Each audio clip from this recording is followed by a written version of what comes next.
We were there for 5 days. You recorded that in 5 days. We recorded it in 3 days and then mixed for 2. Holy shit.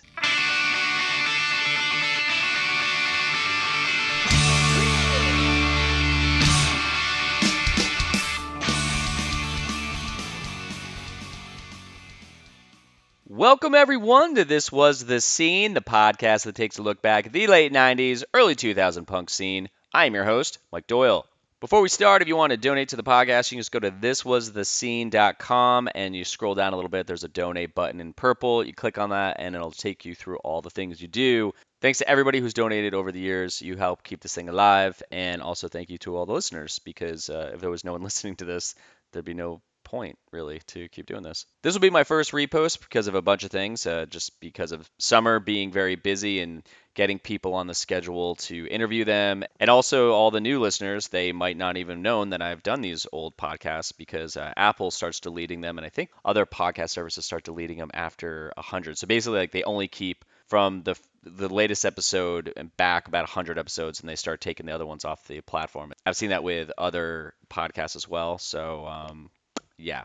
Some people might not know this, but Chris was diagnosed with colorectal cancer, and I asked him about it, and he gave me like a full write-up of what was going on with him, which I'm going to post on Instagram and on his landing page. But to kind of sum it up, he said, I'm a little over 7 months post-chemo. All the scans have been clear, and my blood work is good, clear as well. So far, so good.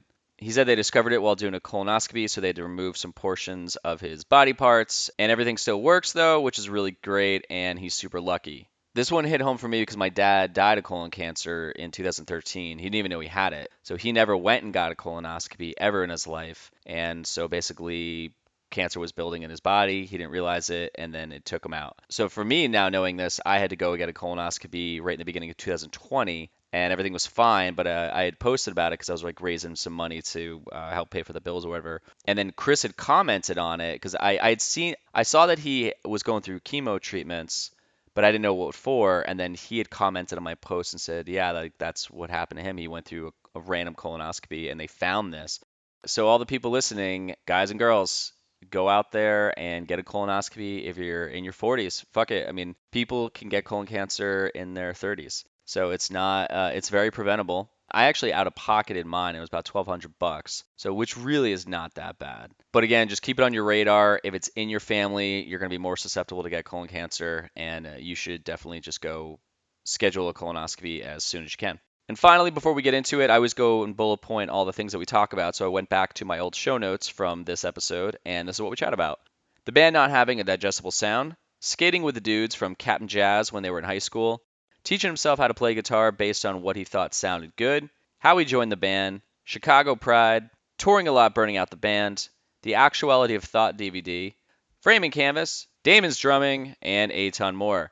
All right, I'm just going to jump into it, so here we go. Feel free to subscribe, leave a review, and share this with anyone who would love some punk rock nostalgia. With that said, let's get started. Actually, it kind of lucked out for myself because I got to geek out on a whole bunch of Braid stuff in the last, like, this morning. I was just like going back over framing canvas and just like, fuck, I love that record so much.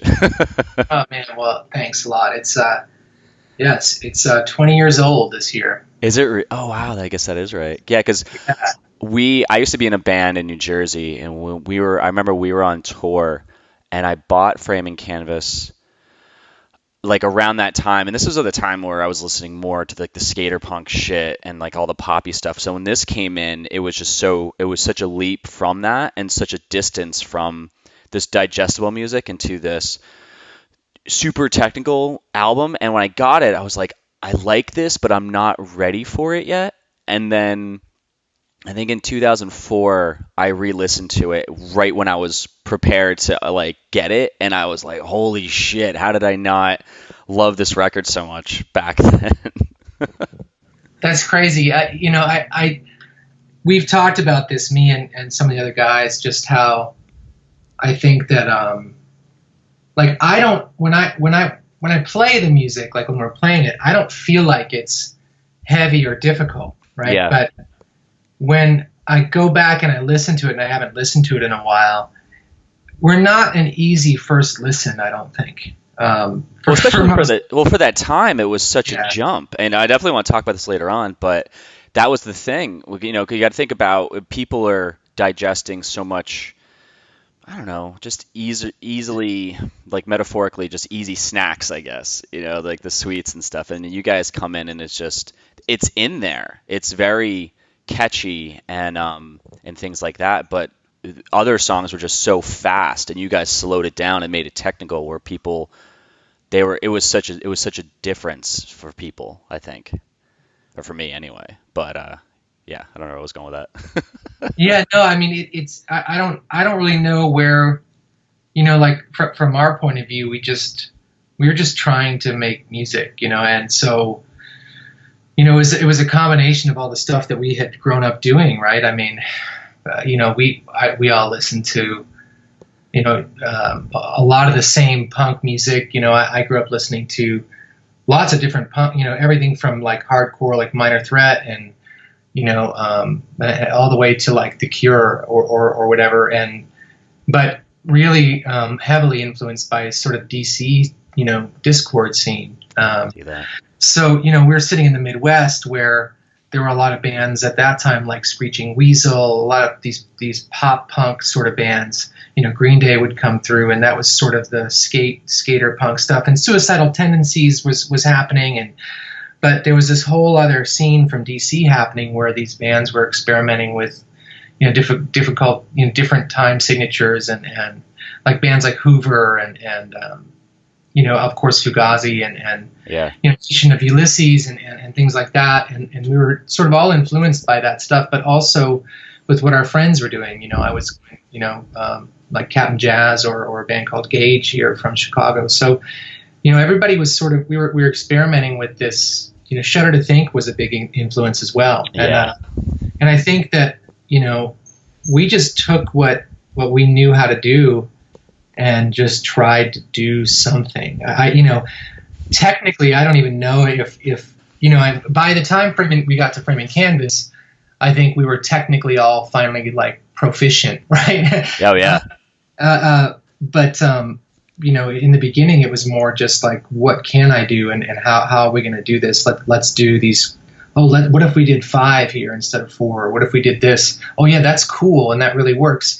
But there was always this aspect of like, there were some times where it was like, well, let's just do this and make it a 5 count here instead of a 4 count, or let's do this. There was a song that we did that was.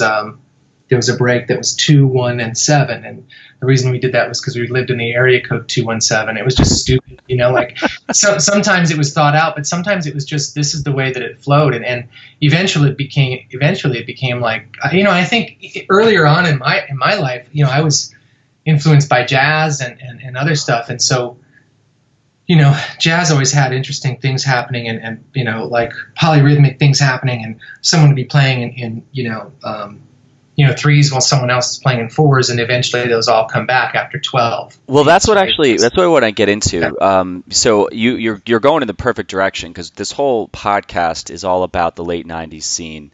And when I first started it, it was about just focused on New Jersey. And then I was like, well, let me talk to the bands that influenced me and I think a lot of people. And the way I structure it is really going kind of an origin story that leads us to the time that you guys leads us till now. And a lot of the bands I'm talking to now have were bands that broke up, and then some of them actually get back together here and there. And you guys actually kind of quote unquote just reformed as Braid, and you just play whenever and then record whenever. But right where you started from is where I really wanted to, right exactly where I wanted to go. It's like I want to find out from you, because I have a feeling from listening to the way you play guitar, and like I've seen a lot of videos of you playing guitar, and then you guys as a band, you guys are very technical musicians from what I can tell. So I want to go back to the point of which I start every interview with, was exactly like, what music got you into music? Yeah, so that's a great question. That's cool. Yeah, I honestly, I was, I played in band, right? So I played clarinet, and then I played saxophone, okay, and then I played bass clarinet, and that was through junior high. And then when I got to high school, I didn't want to be a band nerd and I didn't want to do marching band. So I kind of just stopped because I had started skateboarding. But more importantly, I had, before, up until that point, like maybe 6th grade, 7th grade, something, I just kind of listened to whatever was on the radio, right? Yep. And I think I had a couple of Huey Lewis and the News tapes, and I listened to actually a lot of rap. Like I was actually really big into and at that time it was just called rap, so and I'm not kidding, I had like every Fat Boys album and Run DMC and like Heavy D and the Boys and Kool Moe Dee, and I would just play basketball in my driveway and listen to like rap music, and what was that Fat Boys movie? Disorderlies? What was that? Yeah, yes. It's a great fucking movie. Yes. Well, I don't know if it's great so much as I thought it was cool that the Fat Boys made a movie at that time. Yeah. Right. But it was I'm sure it's awful. I don't even it's probably a giant piece of shit like Howard the Duck, but yeah, exactly. And then, and then I got a little bit more into like, someone showed me like Two Live Crew, and then I got into NWA and a little bit more of that sort of that style. Yeah. And it was, wow, this is crazy. I've never heard anything like this. And that was what I really got into first. I got into rap music first, but then I was skateboarding, and my friend showed me Minor Threat, and that band, that music changed my entire trajectory. So, what was it about it though? I always love when they'll say that as a top level. Like, where did it hit you personally, and like, why did it speak to you so much? I had never heard anything that sounded like that before. I didn't know. I never heard anything like that, and this was probably 89, 88, something like that. It's certainly after Minor Threat had broken up, but I think they broke up in 83, 82. But anyway, I had never heard anything that sounded like that, and they were singing about stuff that seemed to speak to me. Like, I don't know, man. I was I think I was an angry kid who, it was just like, they're speaking my language. He's mad, and he like, I don't know that I ever I played basketball and whatever, but I was never one of the popular kids, but I was never one of like the total, I wasn't picked on so much. I was always just sort of, I kind of sat in between all that. I was friends with everybody sort of. And, you didn't really, it sounds like when you kind of friends with everyone though. I mean, I was the same way in high school. When you're friends with everyone, there's no specific place where you feel like you belong. Yeah. And I liked playing sports. I played basketball and I played soccer, and I played soccer in high school too. And those are the two sports I mainly played, and I really liked playing, but I started skateboarding, and I don't know, man, it was just something about it that was it was fast and it was angry, and I was like, yeah, what the hell is this? And, I can't keep up. I'm out of step with the world was just, that's like, I felt the same. I felt out of step always. I always felt like I was an outsider in some way, because I don't know, man, I was always an intelligent kid. Like I did well in school, and then, but that didn't fit in with being popular, and it didn't fit in with being like, a burnout or a cool kid. You know what I mean? Like, yep. None of it, I just never fit the mold of anything. And I feel like, there's that song Filler. You picked up a Bible and now you're gone. It's in your head. Filler. Right. And you call it religion. You're full of shit. And it's like, I was going to I was a Methodist. I went to a Methodist youth group, and it was just like, I just listened to those lyrics and looked at those lyrics, and while they may be so like, I don't know, sophomoric at this point, like if you were to just like, but he was just telling it straight, and he was young too. When Ian MacKay was doing that, he was young, right? So he was just, there's just this extension of punk. And certainly I'd heard, like certainly the post-punk stuff that had happened, where it was like, the Police or something like that, right? Which was not really punk at all. It was more, but you know what I'm saying? Like that stuff, the cars and all that stuff on the radio as growing up. But this was the first thing that spoke to me. And then it just opened a whole world. I was, the Dead Milkmen and the Dead Kennedys and anything that started with dead, right? And then it was just, and then they were talking about things that, and at the time, I know that they were, Dead Kennedys were a little more political, right?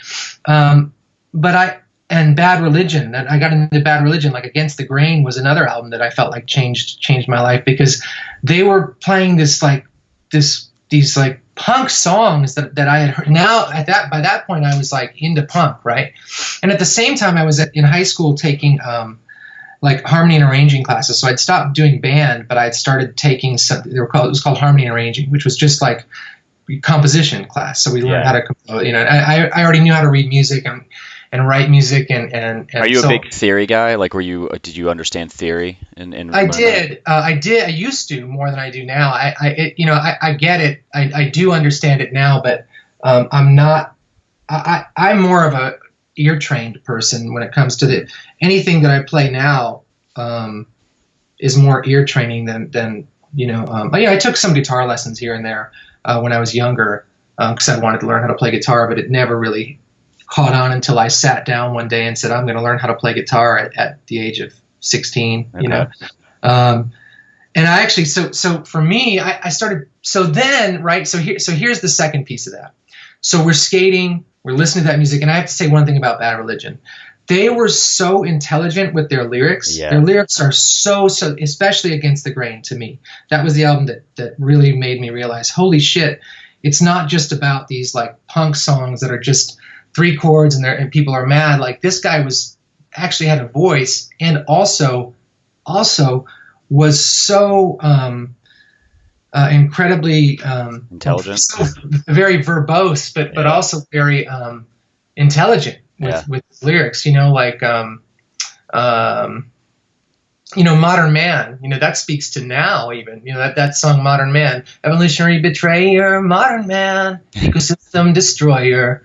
Modern man, destroyers of the chain. You know what I mean? And it's like when I was young, I was like, I kind of get it. And now I listen to it now and I'm like, oh man, fuck, now I totally get it. But at the time, I just sort of had an inkling of, because when you're like in 7th, 8th grade. You don't care about politics when you're that. Yeah, you don't really know. You 21st century digital boy, right? That song was on there too.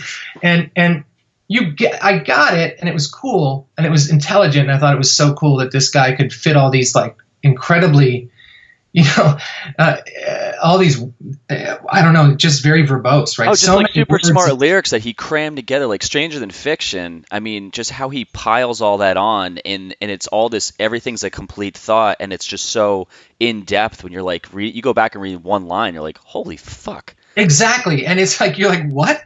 And then of course, like the Descendants, I got into the Descendants, and that was like kind of the opposite side of the spectrum, right? Like, like a little bit more just from the heart. I mean, those songs were great. Like the Descendants are actually still a great band, right? Yeah. But those songs were great. And those were just heartfelt songs, I love the Big Boys, this band, the Big Boys from Austin, Texas. I got into them, later in my high school years. And they had the 2 anthologies, The Skinny and the Fat Elvis. And I just liked that. I liked the Red Hot Chili Peppers, like at the Mother's Milk stage. And then they did like that Give It Away and whatever, Blood, Sugar, Sex, Magic. And that was kind of cool. And then after that, I kind of didn't care that much. But why? Like, what do you like? And I don't want to keep like saying why, but like, there's it sounds like there's something where I think a lot of people growing up in the skateboarders and skaters and punk kids, and there was a hard line of where you'd give your attention to, and then someone almost disappoints you in a way where even musically someone goes in a different direction. You're like, why did you do that? And I feel like yeah, I think it's because here's the thing. You expect something, right? So you're like, okay, well, here's what I expect from these people, and you're putting them on this pedestal anyway. And in a way, there are things. there are aspects of that have happened to me as well, right? So like I went off from Braid and did another band called the Firebird Band, and Yeah, which I actually started listening to on Spotify. It's fucking great. oh, thanks, man. I added it to my Spotify list. I added, Oh, good. yeah, Well, good. yeah, Maybe I'll make a couple of royalties on that one. But yeah, Dangerous. That was a song. All right, sorry, go on. oh yeah, thanks. Yeah, and it was a lot more. That was like more dance, right? Yeah, and, totally. and dance punk and stuff, and that was like combined. That almost combined my like love for like electronic like programming and beats. Like from where I started originally with like hip hop and rap, and oh, okay, I can see that. And like dance music, and then the punk aspect of it, where I'm still playing guitar and it's just fun, Yeah. And I have a new band called Sunset. It's SNST, and Yeah, it's fucking great too. Oh, thanks, man. Yeah, maybe we've got it. I love that song so much. Oh, yeah, and that's, again, you hear that. That's just a straight, electro beat. Super pop. It actually made me want to go out and buy one of those things you have in the video and start making beats. Just so I'm thinking. Yeah, exactly. Just get a machine and make a beat. And it's very simple, but it's effective. Well, did you find that when you started doing that stuff, because you kind of went in that direction when you're doing Braid, and I read about that too. You were kind of, because when Braid broke up, and we'll get to that later on, but you had started doing Firebird Band. Mm-hmm. Yeah. And so you were doing that simultaneously with Braid, right? Yeah. So at that time it was called the Firebird Suite. My brother and I played in that band. Okay. And so. And then we had a drummer, this guy Chris Wilson, who went on to play in like the Laps and the Van Pelt. I think he played with, and now he plays with Ted Leo. Oh wow! But he was our drummer, and a great guy. He was the nicest person in the world, and he dealt with my brother and I just arguing constantly. And so the Firebird Suite originally started as just sort of me and my brother playing songs and writing songs, and it's a similar vein to Braid, like at least in the same genre, Yeah. And then we sort of moved on to, and then we became the Firebird Project. My brother quit the band. He was focused more on school, and I was trying to tour more and just do stuff. And then Braid sort of broke up right then around 99. In 99, Braid broke up, and then I was looking to do I had bought a drum machine. I had done some stuff with the drum machine, and done some programming. And I had started to do that because I thought, this is cool. Like, this is great. I can program some cool stuff into this. I had a workstation synth and like a drum machine, and I would MIDI them together, and I could play along to it. And it was super fun. Yeah. And then it was like, wow, well, I remember at one point saying, hey, because I had started messing around with drum machines, and saying to Braid, like, and I think at that time, like, they refused to put out that record that had like a lot of electronic elements to it. Yeah, Shape of Time to Come. Yeah, exactly. And we had listened to some other bands that had some, like Radiohead was obviously starting to do that. I think OK Computer had just come out. Yeah, and Kid A came out and all that. And Kid A, and then and so I was like, hey, there was this breakdown in a song. I'm like, this would be so great if we just threw a drum machine here. And I remember it's a vivid memory, and Damon knows this now. He I don't know if he remembers it, but he's heard me say it. And we're all friends, so it's fine. Like, I'm not offending anybody. But I remember him saying, like, hey man, why don't you just save the drum machines for your side projects? And it was just like, whoa, man. Like, I was like, that's just, why, like, why wouldn't we try something fresh? And I was really upset. Like, and it wasn't like, I was like, oh, all right, and so I guess we're not going to grow. We're just going to do this way. And so I think that was sort of the beginning of the end for me. And it might not have been that Damon said that. We might have already been having some issues, Yeah, well, I definitely want to get into that, but yeah. I want to kind of go back because you jumped so far ahead, but I have so many questions in between. Sure. And we're definitely going in that direction of where you start doing something and people expect it, and then they show up there and you're doing something different, and they're kind of like, well, this isn't what I expected. You're like, well, you have to. If I'm going to grow in this direction, I didn't say it was Braid. I said it was this band name. So you decided to come over to this different house and come to the party that you didn't really like, but it's not what you were sold on. And open up your mind. But that that was my point, though. It's happened to me, and so yes, but I know I did it too. So when I heard when bands would go in a new direction, or they would do something like, I'm like, oh, this isn't what I liked about this band. So I would like the first 3 albums, and then the next album I'd be like, oh man, what are you guys doing? You know? And then they'd kind of lose me, you know? Yeah. And but I think that's like a level of sort of, you get used to something as like a teenager, right? So you're between 12 and 22 or whatever. Like for me, I would get used to what I liked.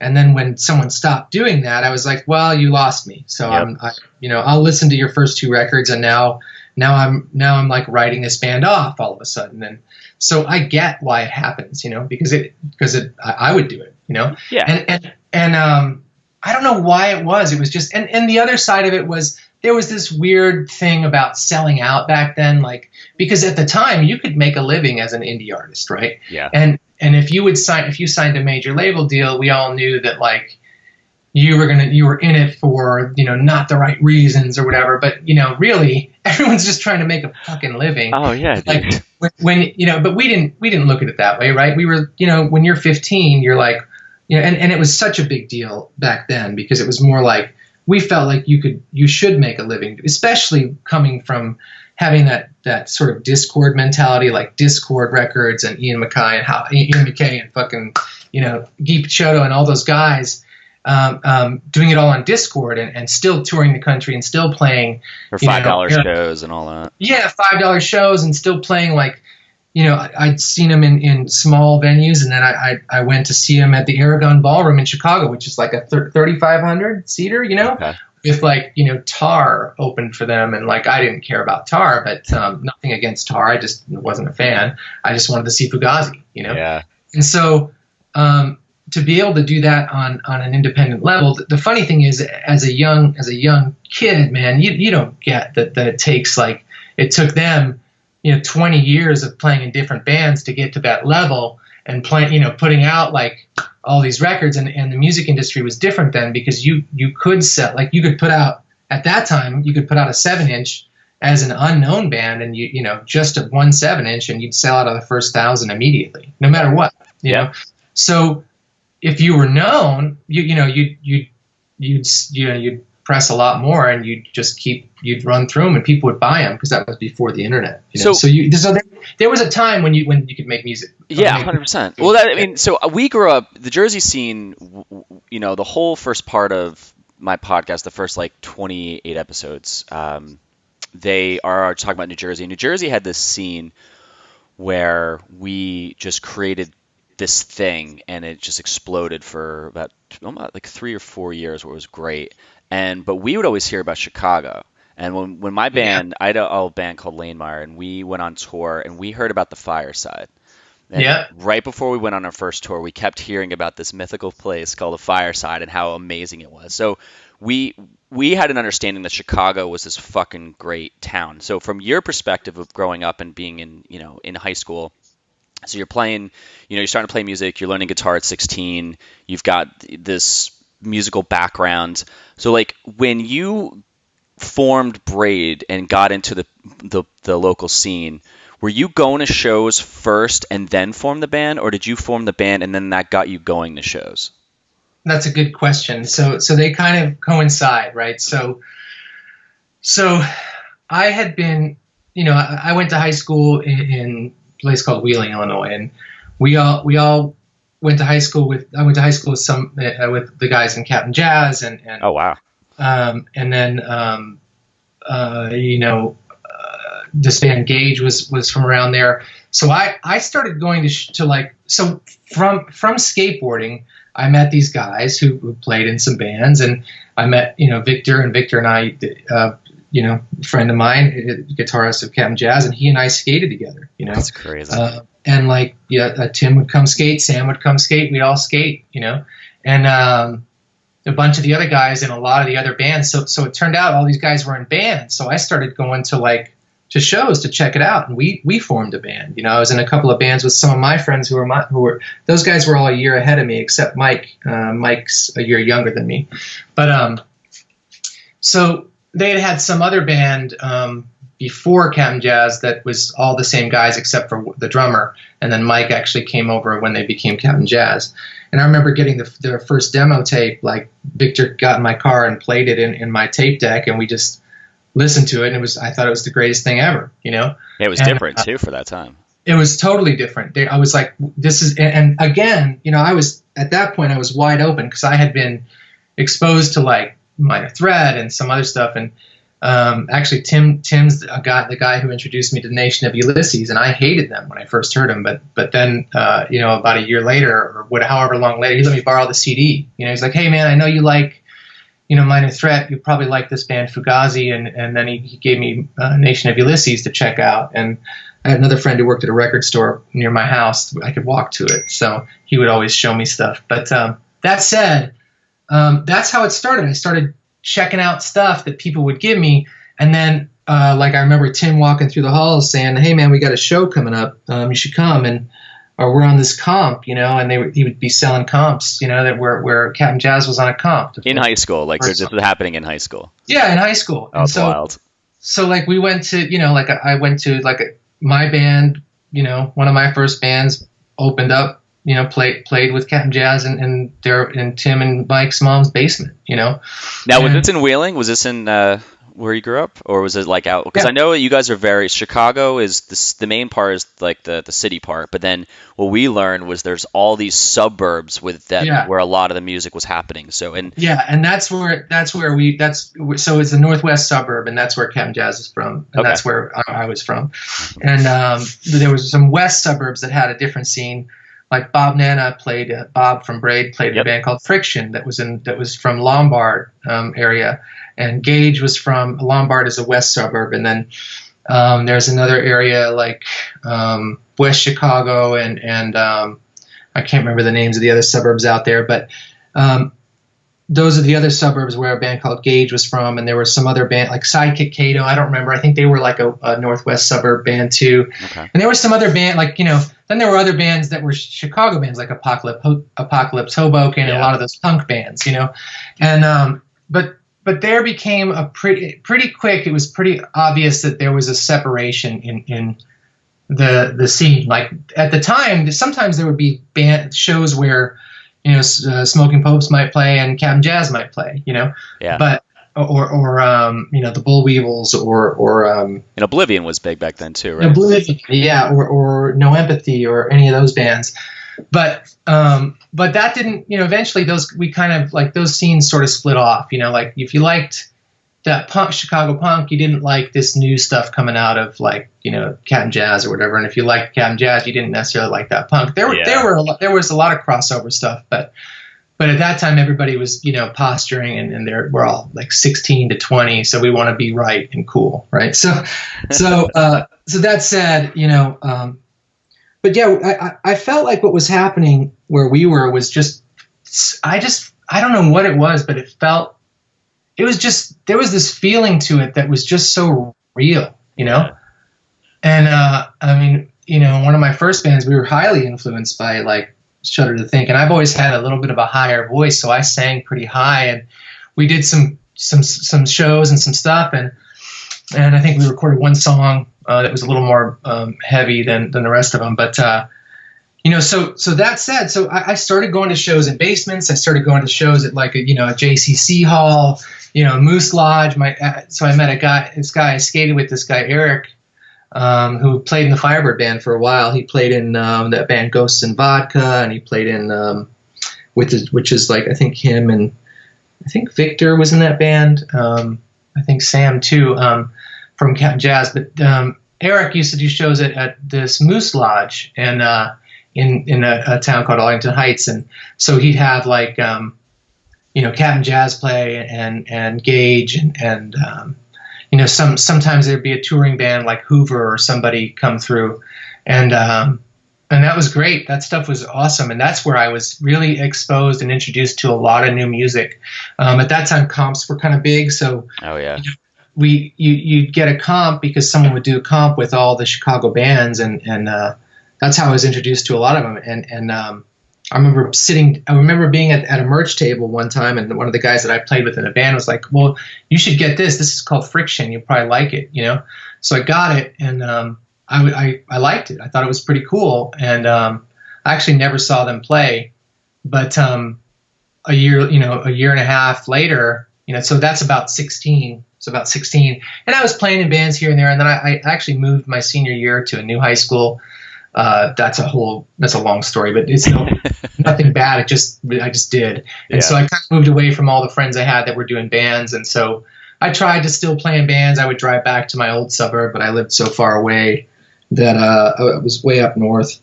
And so I lived so far away that it was hard to kind of keep music going. But all I did, so I remember the reason I started to play guitar for me was because at one point, I was still playing in a band with some guys from my old town, and I was living way up north, and we had a show at a place, and we showed up, and the guitarist decided he wasn't going to play because I think we were all straight edge or something, and so he was like, he wasn't going to play because the owner wanted to search his bag, and he said no. Because he's like, I'm not bringing alcohol in. You may not search my bag. You know, like he was just taking a stance, and I thought it was for no reason. I'm like, just let him search your bag, no big deal. Yeah. But I thought it was for no reason, and so we took all our time and everything to set up the show and get out there, and only to like turn around.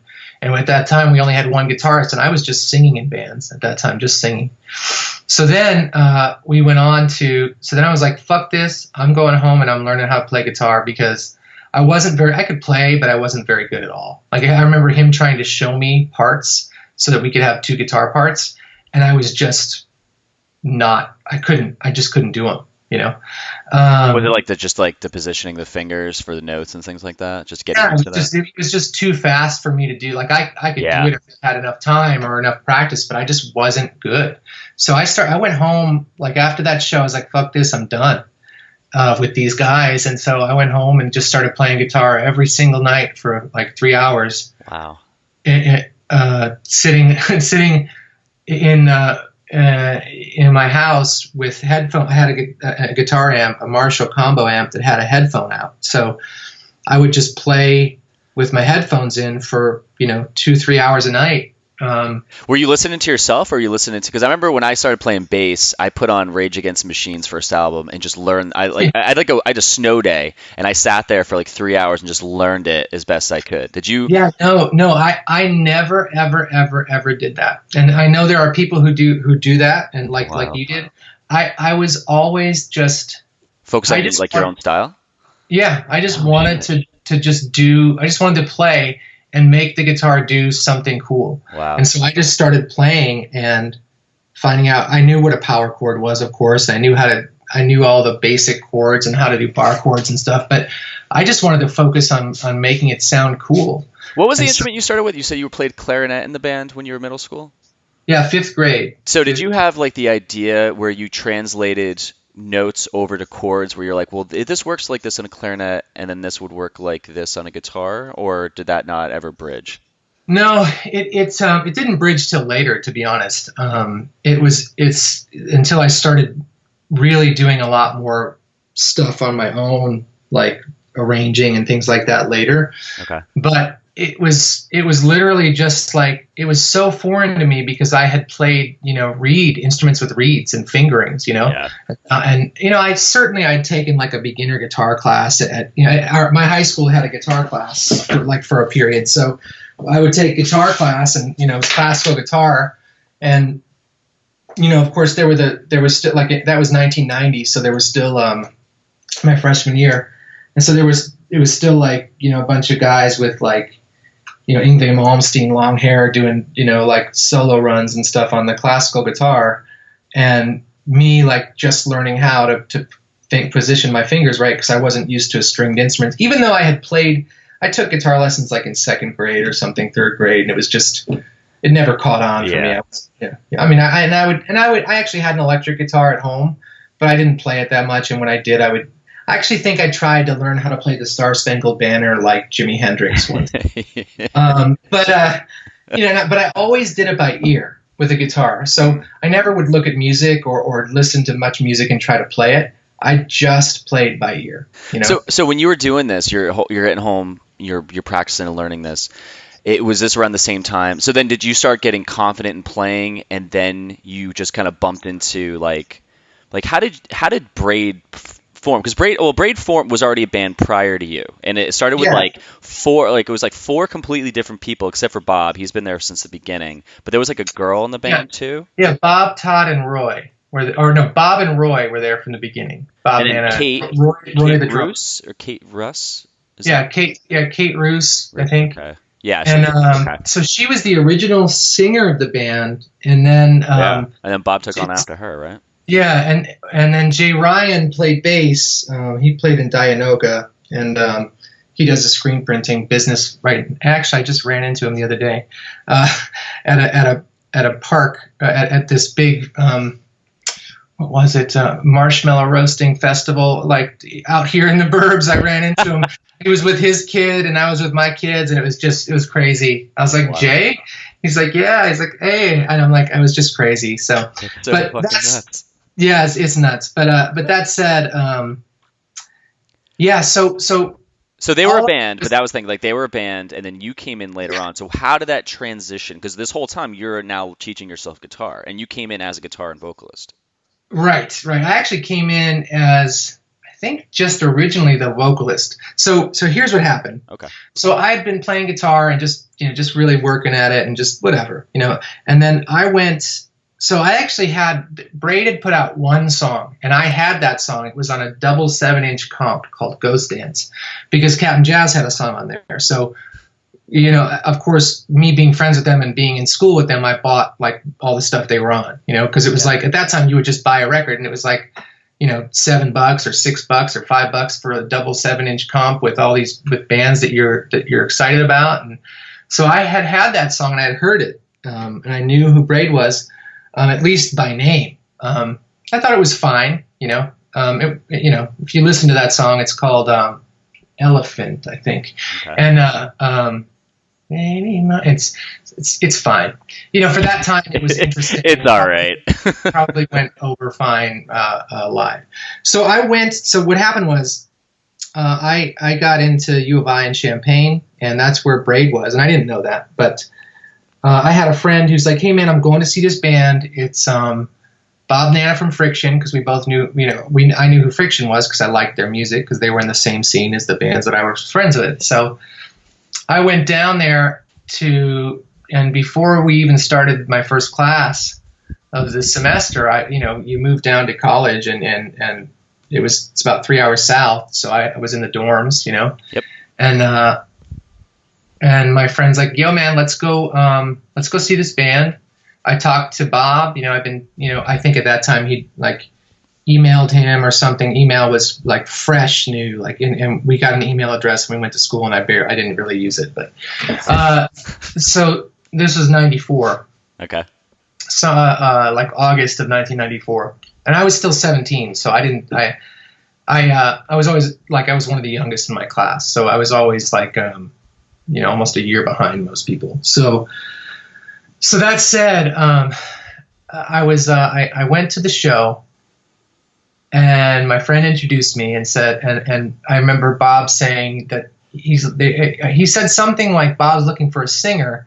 He's like, well, I know a guy who's a singer, and he introduced me, and I said, what's up? And they're like, great. And then we started talking about influences, and I ended up talking with the drummer the whole night. This guy Roy Ewing, and we just sat down and talked the whole night. There were other bands playing. I don't remember who it was, but I said, hey, you guys were really good, except for your guitar player who was out of tune the whole time. But that always bothered me because I was a musician, and it's like your guitar player was out of tune the whole time. But I know what you guys were trying to do. So I was just trying to be honest. It sounded cool. You guys just need to work on that piece of it. And so we started talking, and we had all the same influences. I mean, we liked all the same bands. Like, and at that time, you wouldn't find a lot of people who also liked Captain Jazz. You know what I mean? Yeah.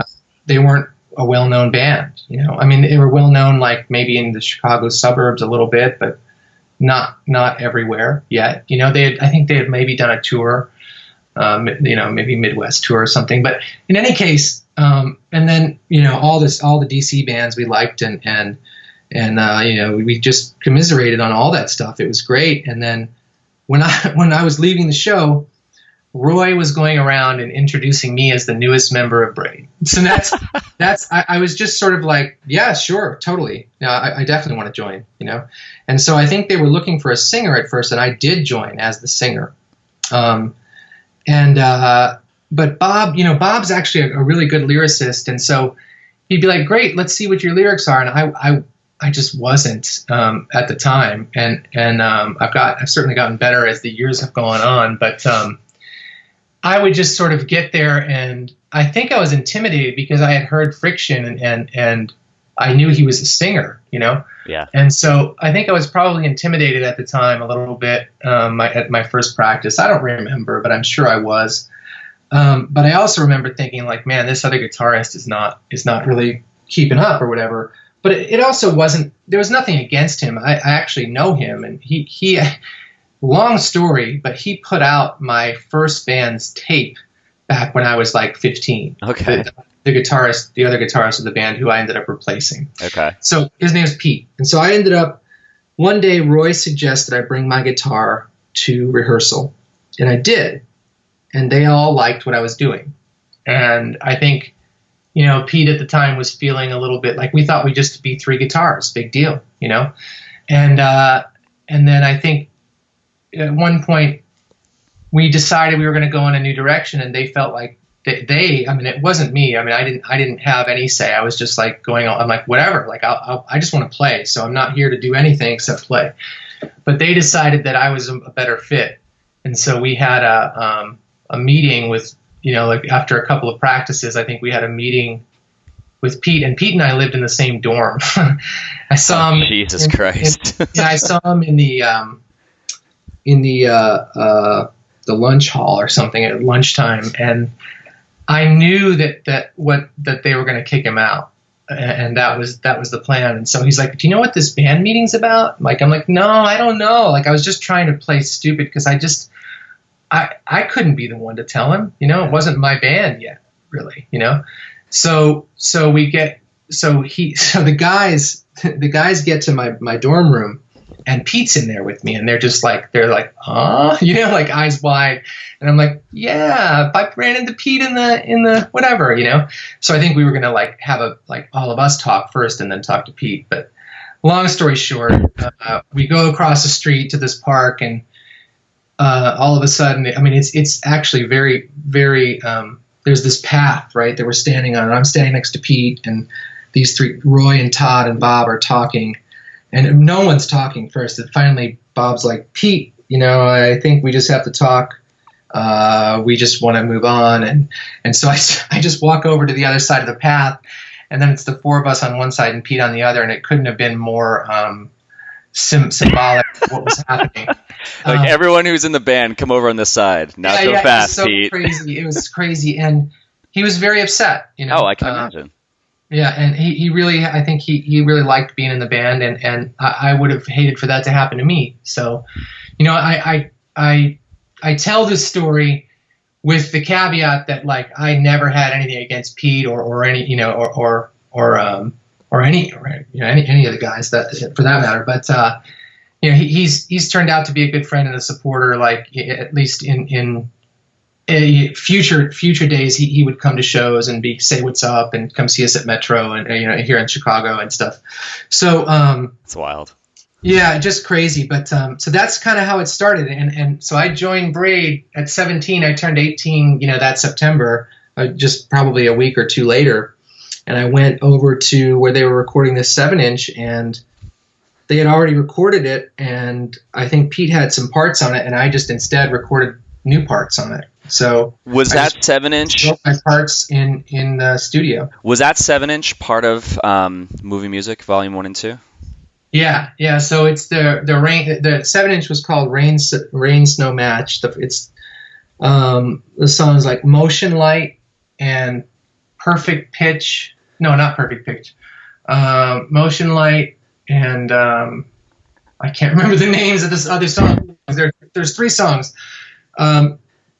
And then Okay. there's one that's alcohol, superhero, cry on demand.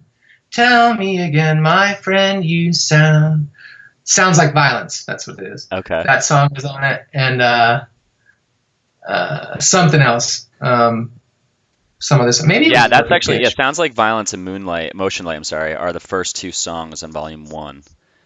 Yeah, so it's whatever those two plus whatever the third song is, I think. Okay.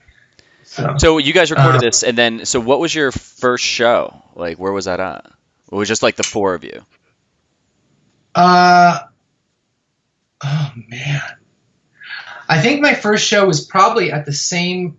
It might have been at a house show that our friend Rachel lived in a house, and I don't know if Roy lived there too. No, Roy lived in an apartment down the road. It might have been at this place, 808 California, with Car Bomb and Trigger from Austin, and that was an awesome show. Awesome show. Yeah. But it could have been at this other place, the place where I saw them. It was at a place called the Red Herring. It was just like a co-op coffee shop that had shows. So I really don't remember the first show. I remember sort of the first year being in the band. I mean, I joined the band and then I couldn't care less about school.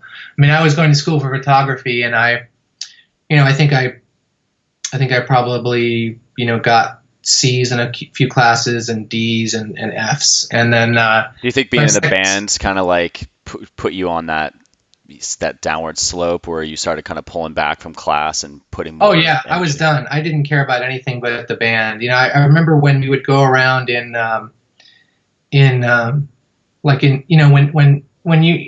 when you first go to school or whatever. I mean, even in high school, like, what do you want to do? Like, what are you doing here, and why do you want to be here? But especially, I think in college, they would go around and introduce each other, like, hey, everybody introduce yourselves and talk about why you're here studying the program or whatever. And I was like, well, I really just want to be in a band, but I like photography, so I'm for that, And that's what I said, and then that's what happened. Well, that was my next question. Like, how far back do you remember from just that when that thought entered your mind and you just said, I want to be in a band? Were you a young kid and just growing up, you were just like, I want to be in a band for the rest of my life? Or was that kind of happening more in high school and college?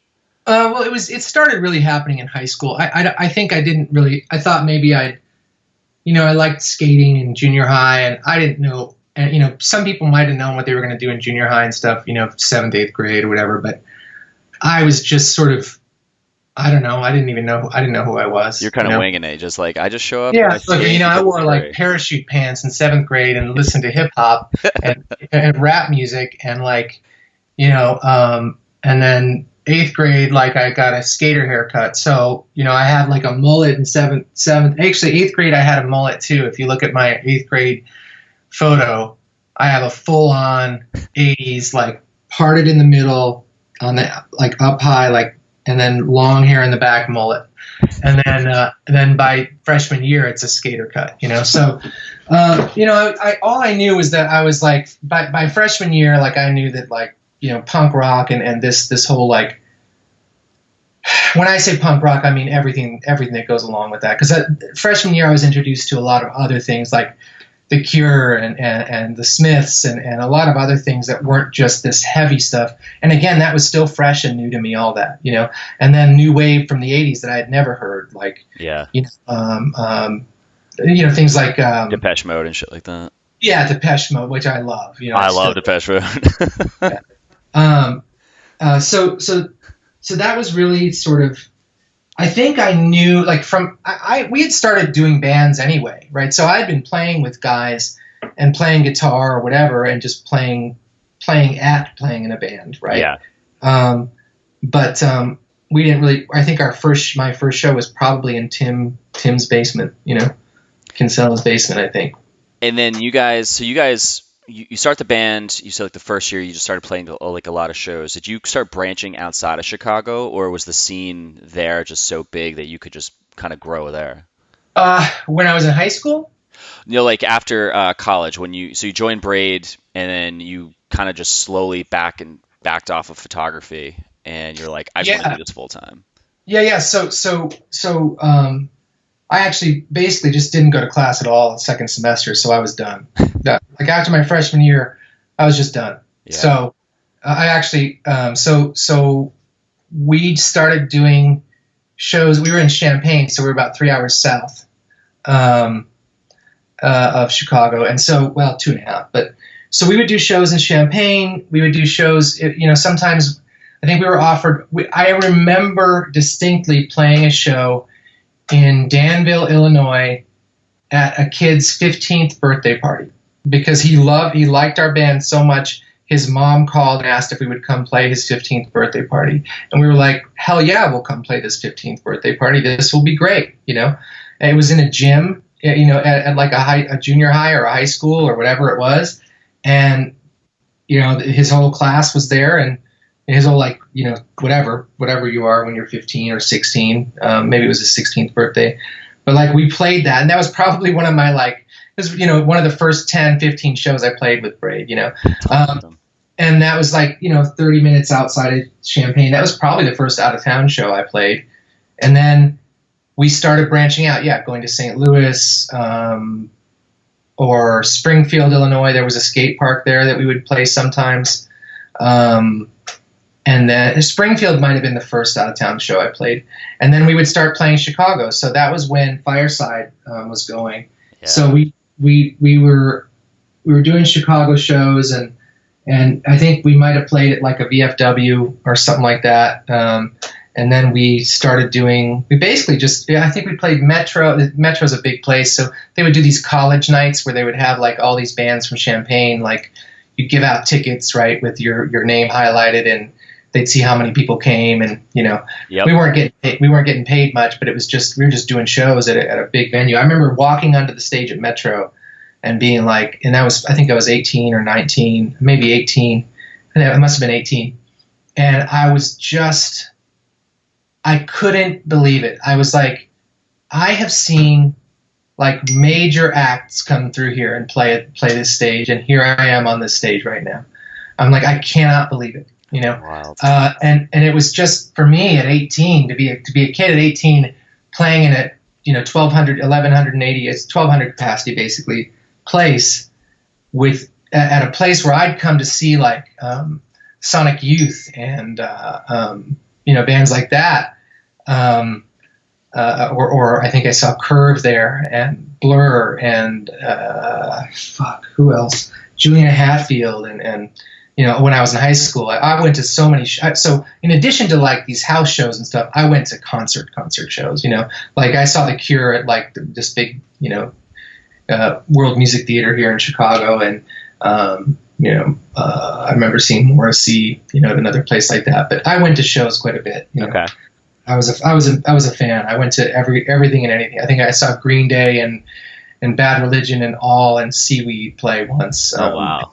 And then at one show, and then in addition to going to just house shows, eventually towards my senior year and then getting into college, I started really just going to house venues and stuff, because the bands I liked started to be the bands that we would play with. And I was just vibing on that scene, that house show scene and stuff.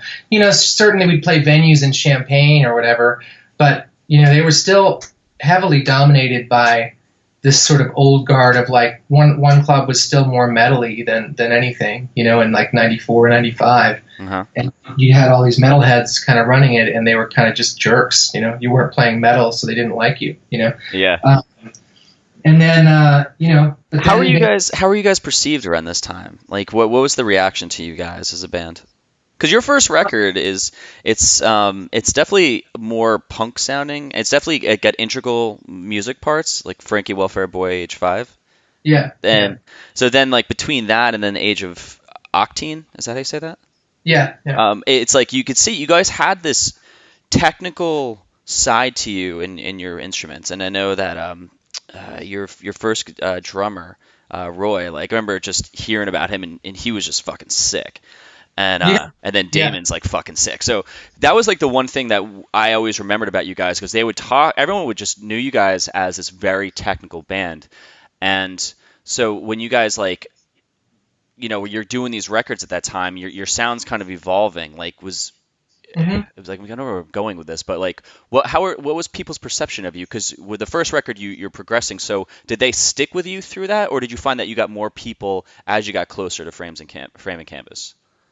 I think that, yeah, I mean, we certainly got, I mean, Age of Octane got more distribution. It was on a label that had more distribution, that was more worldwide, well, not worldwide, but countrywide at least, Yeah, more distribution. More Yeah. reach. And then, so people started to get to find out about us after that. I mean, there were some people that liked Frankie Welfare Boy Age 5, and that's what sort of got us into playing Fireside and things like that. We had a label in Chicago put that record out, and there's definitely some punk moments on there, and so we had a nice cross section of people that liked us from like the prettier, what they would say. I remember what the conversation with Pete was. They were talking about wanting to do more pretty music. So it's fine. It's funny, but just the point is that I think honestly, I think we all just got better at our instruments because we played so often, Yeah. and we played together so often. So we played a lot of shows, but we also practiced all the time. So not only that, but we played with each other. So we became, like, I can still, if I'm hanging out with Bob and we wanted to write a song, we could still sit down right now and, like, I would just come up with something or he would come up with something, and we kind of don't even have to look at what each other's doing because we just kind of go, Yeah, your guitars definitely like they don't battle, they flow with each other, but they do different things. Yes, yeah. And I think we both found a way to our voice, because we, like, in playing with each other in from a guitar standpoint, right? And that's because I think we just grew up playing together. So from 17, 18 on, and I think Bob, was 18 or 19, and we were all young. We all just sort of grew together, playing together. And we didn't play with anyone else. I mean, I played with a few other people, and everybody had these little fun little side projects that weren't real, just little things. But we just found our voice together. So we can still sit in a room, all four of us, me and Bob and Damon now and Todd, and we could just bang something out if we wanted to. And we kind of don't have to. There's not a lot of thought that has to go into it because we just feel it more. Does that make sense? Yeah, totally. And then, if someone's just doing some odd time signature, it's not something that we're like, oh my God, what is the count? We just do something, Sometimes it's like, oh, what is the count? Because I hear the one here, but you're telling me it's here. Tell me why, Yeah. Sounds better like the one if the one's here rather than there. We do have those kind of discussions sometimes, but we haven't written together in a little while, but But I think if we were to get back together now, it's or write, it's always pretty simple for us in terms of writing from each other, and that doesn't happen a lot. I've played with a lot of people since and prior, and there's not a lot of there aren't a lot of cases where you can sit down with somebody and just sort of be on the same page, Yeah, you guys definitely have a very specific sound, I think. Like when I hear you guys, I can tell it's a Braid song between the instruments, the time signatures, the vocals. I mean, it's very like some bands I thought bled together in sound, but that was the thing that always caught me about the Chicago bands. I always felt that you guys all were so fucking different and very specific in your sound, and like no one else kind of copied that. That's actually interesting because you're saying that, and I never thought about it that way. But if I do think about it, especially from that time, yeah. I mean, Sweep the Leg Johnny doesn't sound like anybody else. Yeah. And nobody else sounds like Sweep the Leg Johnny, right? There was, of course, Shellac is Shellac, right? And you've got all these other bands that were doing these, Dianoga doesn't sound like anyone else, right? Yeah. The Sea and Cake, like those bands.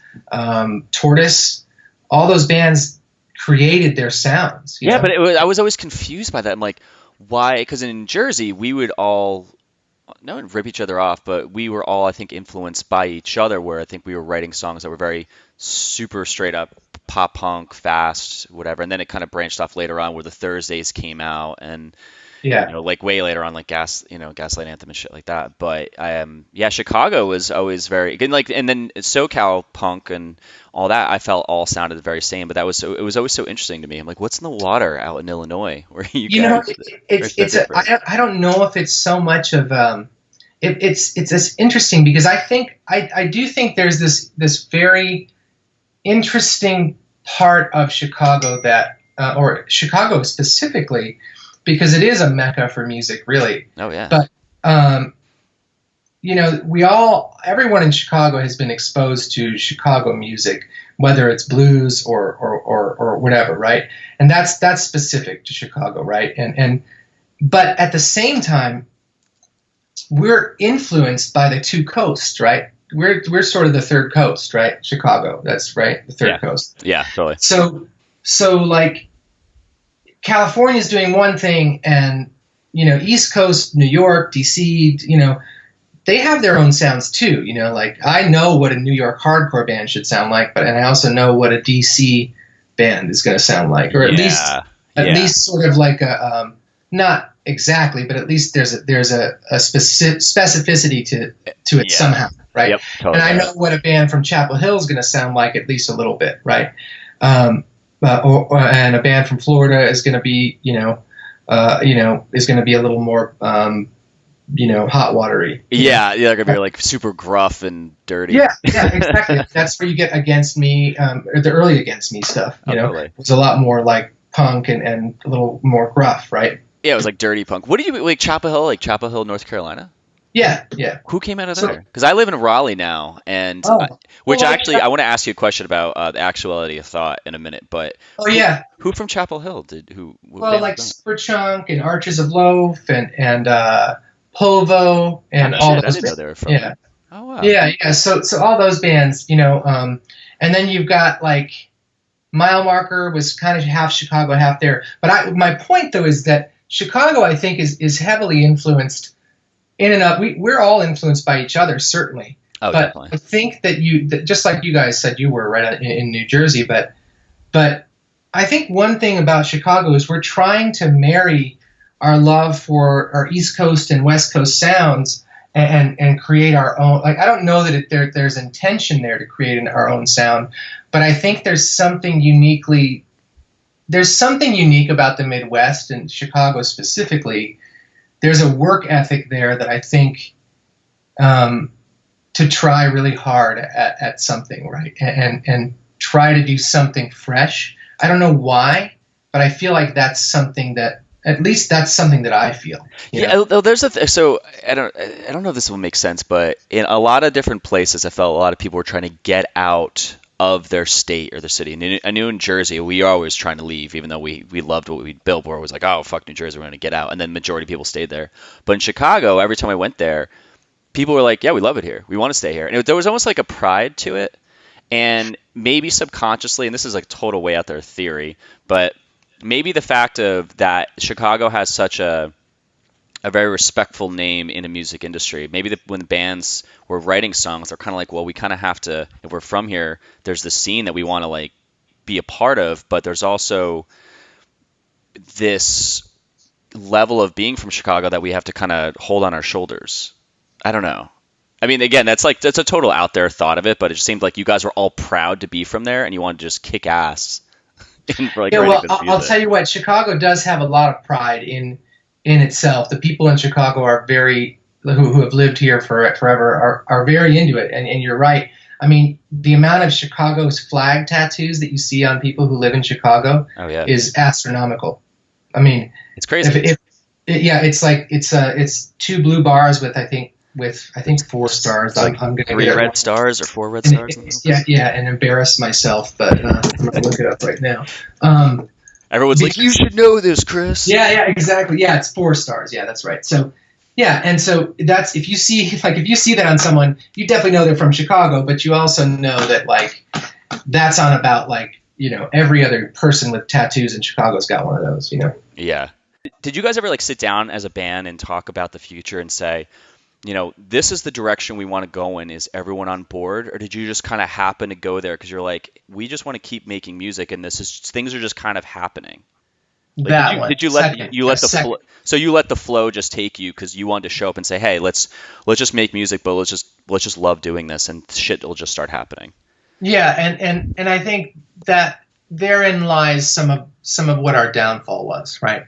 So we just kept going until we burned ourselves way out. Oh yeah, we want to do a tour, let's do a 3-month tour. We want to go to Europe, let's go for 6 weeks for our first time, and then let's go for 6 weeks again later in the year. And then we want to like put out a record, fine, someone wants a song for a comp, cool, let's write a song. You know what I mean? It was nonstop, and there was no one, and none of us knew any better because we're all young and whatever. We didn't know that like people plan releases. I think, Framing Canvas was like the first release I think that we had actually planned with like a release date, and like, there was probably some publicity, but it was Polyvinyl was still a new label, and they had put out a few things. They had put out a couple of our 7 inches and stuff like that, but they were a baby label, and Framing Canvas like made Polyvinyl. I think made Polyvinyl what it is today, because that was the jumping off point for Braid. Oh yeah, right at the end of our career, really. It came out in the early '98, and by '99 we were just done. So were you just burned out by that? I mean, I want to talk about Framing Canvas and the recording process, but so 1998 is a year that we spent, I think, over 8 months on the road, on tour. Oof. And, and then I also played in this band, the Firebird Project, and I did a 3 weeks or 4 weeks with Firebird Project. So I was on the road 9 months that year, 9.5 months. And so, we did a 6-week tour of Europe with the Get Up Kids, and we did another 6-week tour with Europe with Burning Airlines at the end of the year. Because we knew Jay, because he had recorded Framing Canvas for us. Was that the guy that was Jawbox? Because Jawbox broke up and did Burning Airlines, right? Yeah, Jay Robbins, yeah. So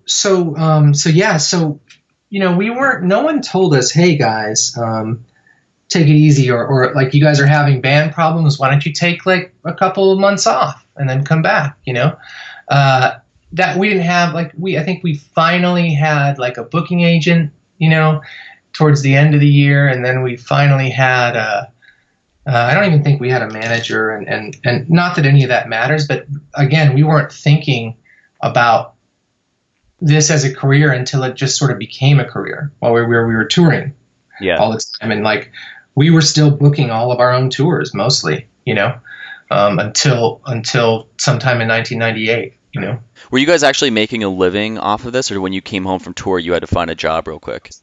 Well, a little bit. Living meaning you could pay rent and like, not have to go and get a job, basically. Yeah. So as of 1998, I don't think any of us had any time to have another job, right? So I think I might have worked waiting tables here and there, but 98 certainly was not that.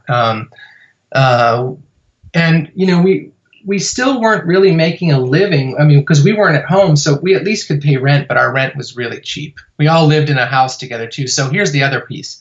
We'd get home from tour, and then we'd just go into our house with each other, And so that's another piece, right? So you all live together, so you don't get a lot of time apart. I think so. So I think that was really the downfall of what we did, is that no one told us to take a break. And yeah, you did this record and you did this great touring cycle on it. You did exactly what you should do. Now you should take a break instead of breaking up, But because immediately after we got back from touring, we started writing for the new record, and we didn't take a break. We went to go demo the new songs for the newest record, and we broke up at the session. Wait, now which record was that though? We were going to write a new album. Oh, no shit.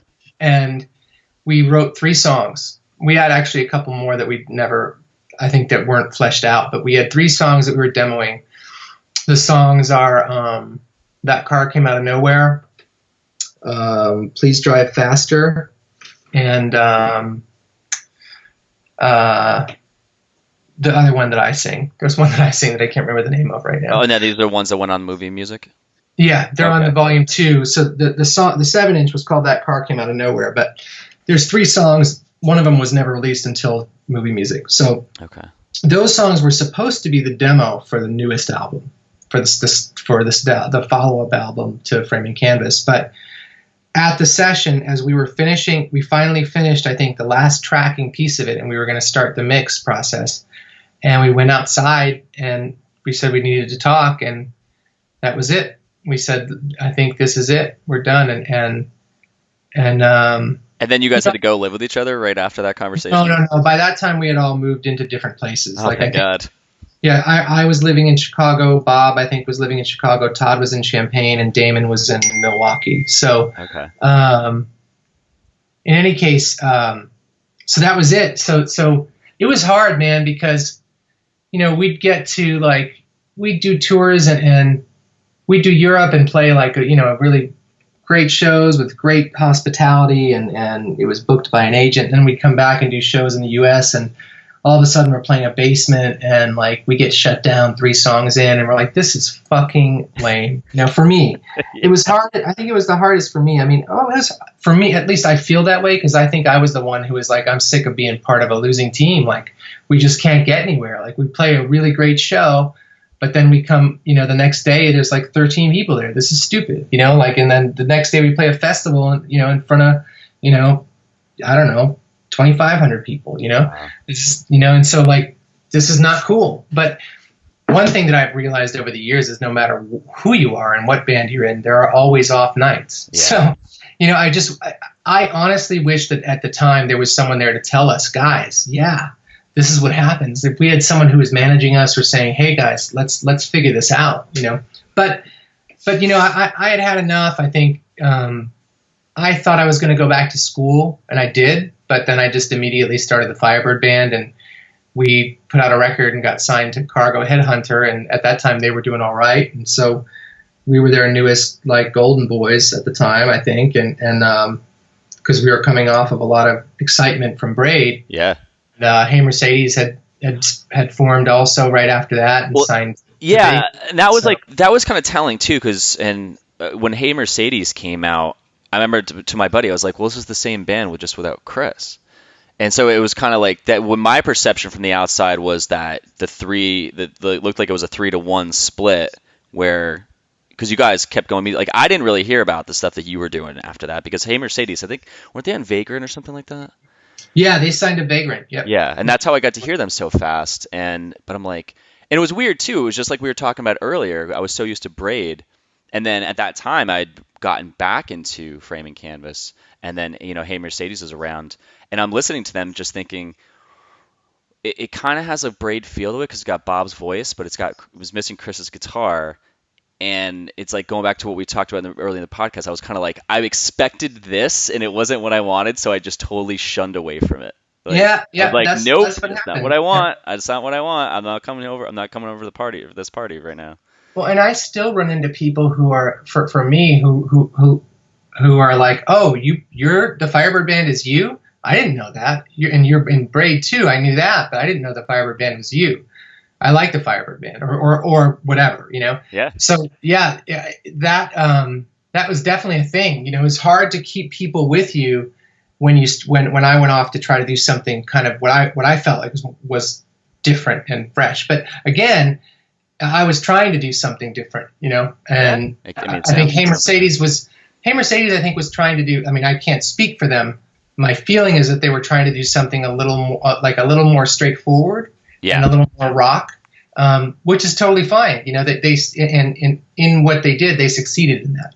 They did succeed in keeping it a little more straightforward and more rock. They still kept that, some of that a little quirkiness, feel, but I think it was certainly a little more accessible in a rock fashion. Yeah, that's what I think I did feel that when I saw it. I was like, wow, they kind of took out all the super kind of going off in different direction things that Braid did and made it straightforward. Yeah, I have to go back and listen to that record actually. Now that check it out. Yeah, and I'll tell you, like, so that's it. That's kind of what happened, and so from there, I did the Firebird Band for a while, but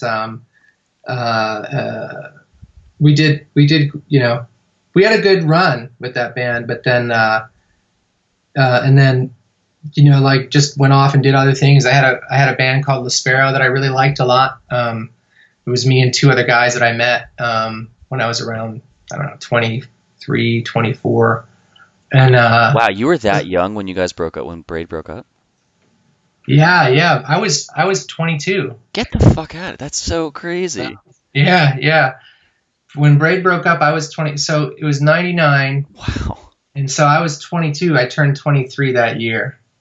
Oh my God, that's so crazy. I think I was 18 at the time. No, it was not. Yeah, 99. I was 20, I think. I didn't realize how close to age we were to you guys. I always thought, because every band that I always looked up to, I just thought they were just so much older. Yeah, no, I know, I do too. I certainly did too, But then you're like, oh, well, that guy's only, wow, cool. Like 2 years older than me. That's crazy. Yeah. But also, why the fuck didn't I do that? But anyway, but truth, man, true. Yeah. So that's we went fast and hard, and at that time it's crazy because like the years kind of fly by after that. Like Braid did a reunion tour in 2004. Yeah.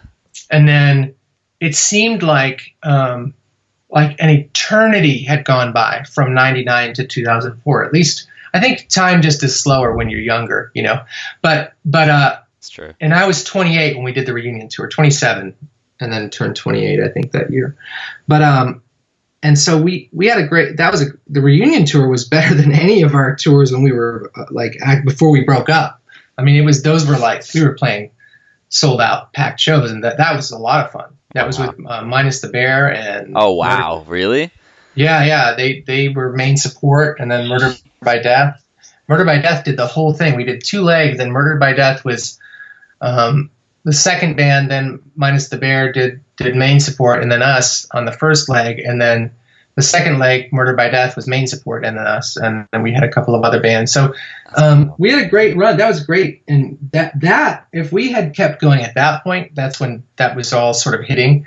I think we would have we definitely would have been able to make a living, because we finally came back for the first time with money. It's like, wow, this is different. But that wasn't, see, again, here we are again, not planning ahead. We're just like, we want to do a reunion tour, so let's do a reunion tour and let's go. And everyone's like, you guys are just cashing in. We're like, no, we just want to do a reunion tour. I hate that bullshit mentality of cash. It's like, fuck you.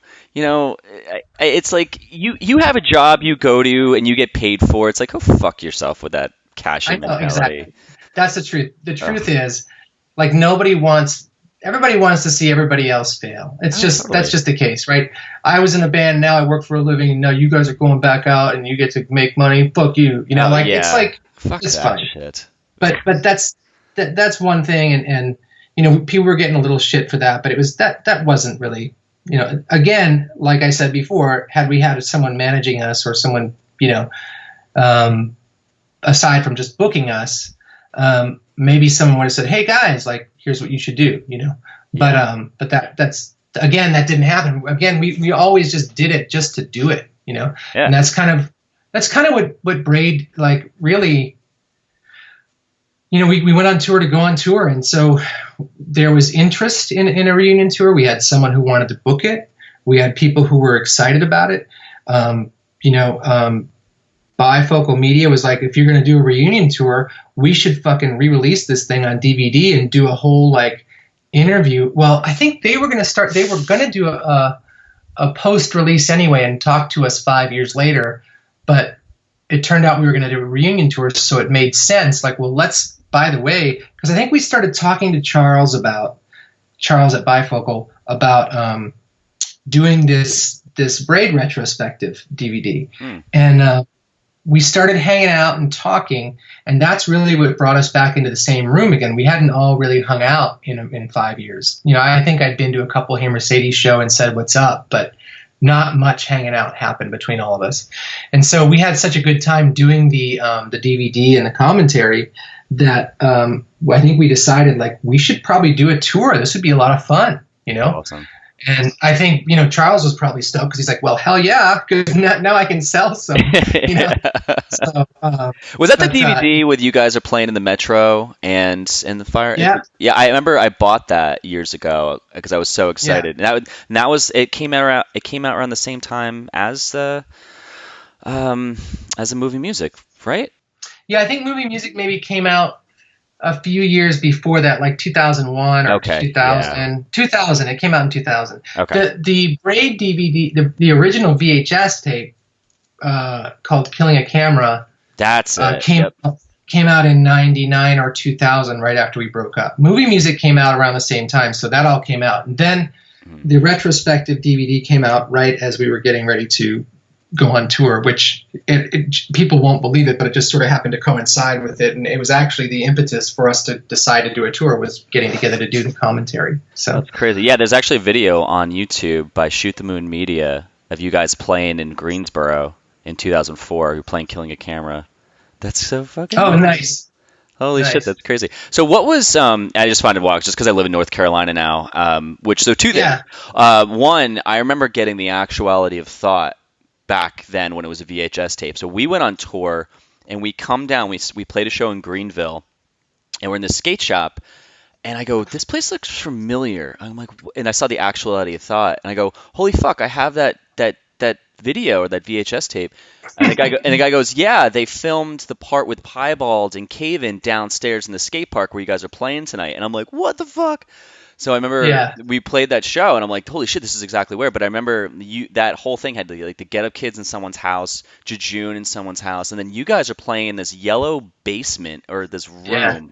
And where was that? That's been on my mind. I want to know forever. Honestly, I don't even know. God damn it! I wish I could tell you. I know that Charles could tell me. I could probably hit him up and see if he's online and see if I could ask him. I have to, because another thing too is that song that was that you guys are playing was "Wonderful Puddle," and I had when I saw the VHS tape this was only when Frame and Canvas was out, so I was always looking for that song. And then when movie music came out and I saw it on there, I was like, oh, thank God, I finally have like a recorded version of this song, because it was such a great song.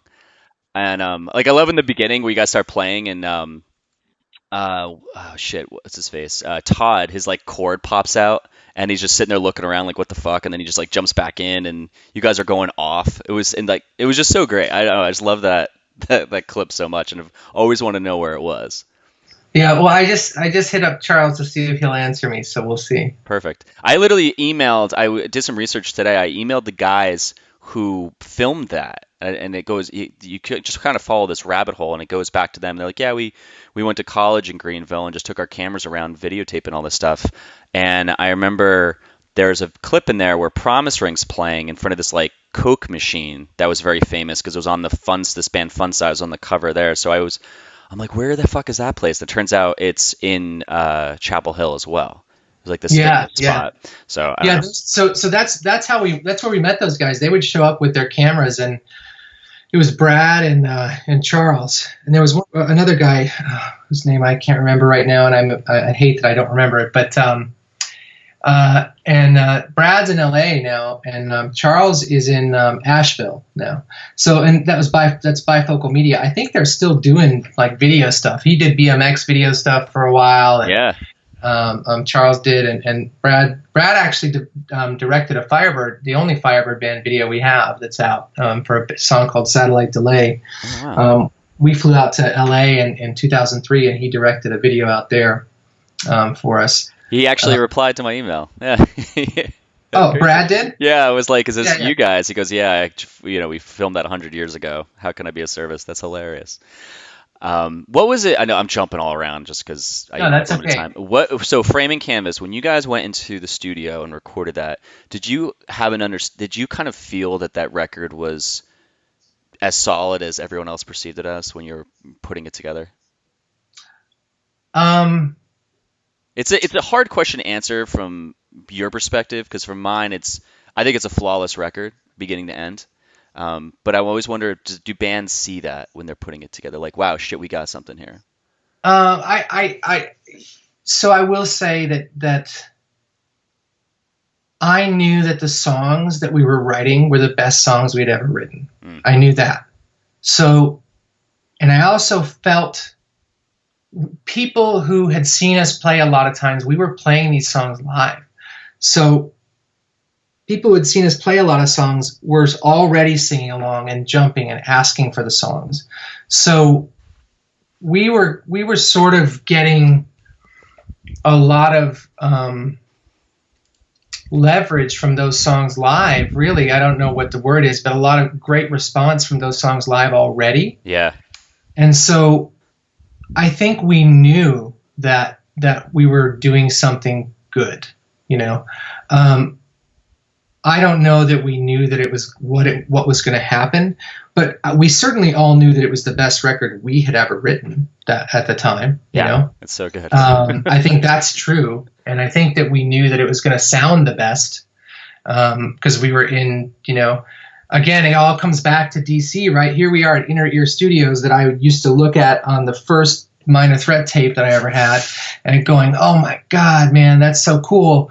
And then every other band that came out of DC was recorded at Inner Ear, you know, like, and so here we are at Inner Ear, like this, in my mind, legendary place for all of these bands that influenced me throughout my entire life, you know? Yeah. And so, you know, in a lot of my formative years, and I guess I was still in my formative years then, I think I was probably 1997? No, 21. I had just turned 21. So, do you feel like being there kind of influenced you to go a little, I don't say harder, but just put a little bit more effort in? Well, so there's a lot to unpack in that statement, that question, and I'll tell you why. The answer is yes. But the other answer is we had 5 days. We were there for 5 days. You recorded that in 5 days. We recorded it in 3 days and then mixed for 2. Holy shit. So we had 5 days for recording and mixing. That's what we did. So we went in, we recorded everything live and maybe a couple of guitar overdubs here and there. And then vocals, and then it was time to mix. And wow, we did 10, 12-hour days or whatever, and we were burning the candle at both ends, and we were used to that kind of pace and pressure, and we'd been playing these songs for already live, so we were tight with them anyway. There was maybe one or two that were a little bit harder because we didn't play them as much and they were a little newer. And then there was another song that on the way there we stopped at a friend's place in Pennsylvania. I think we played a show. I think we toured to get there. That's how stupid we were. We toured to get to DC to record. So like that's like we didn't just drive there and record and like take it easy and like save our voices. We toured to get to DC to record. So we stopped in Pennsylvania, did a show at our friend's house called the White Lodge. This guy Chris Broach, and at University of Pennsylvania, I think, or Penn State, I think is what it is, right? And we wrote the song Ariel didn't have an ending, so it had I didn't think it had an ending. It did have an ending, but I didn't like the ending. It ended too soon, I thought. Okay. So I said, we need to write an ending to that song. We were like, hey, Chris, can we just rehearse in your garage for a minute? Because we just want to rehearse the songs and write an ending to this song. He's like, yeah, man, that's cool. So we wrote the ending to Ariel on the way to the studio. It's amazing. Yes, in a guy's garage. Okay, go on. That's amazing. So yeah, I mean, but we played so much, and we had already been touring. You know, probably we'd done 7 months or something, or six months on the road already. You know, oh no, that was 97. So we had already been playing quite a bit. You know, I mean, I think we toured that summer and started touring in the fall, because I think that might have been when Bob had graduated from college, I think in 97 or 98. Anyway, the point is, we were tight, and so like we knew we had this much time, and it was less time than we had ever had because we had the first 2 records were recorded at a friend's place where we could kind of just go in whenever we wanted and like mess around and add little sound effects or do whatever we wanted, Yeah.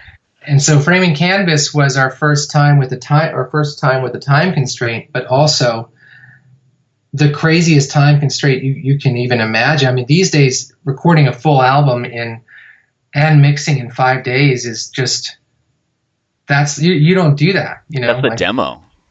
Yeah. Yeah. But then I think there's something to that nowadays it's like, oh, we have all this technology, we have all this, so let's use the shit out of it, where it's kind of unnecessary and it almost makes a band sound robotic, right?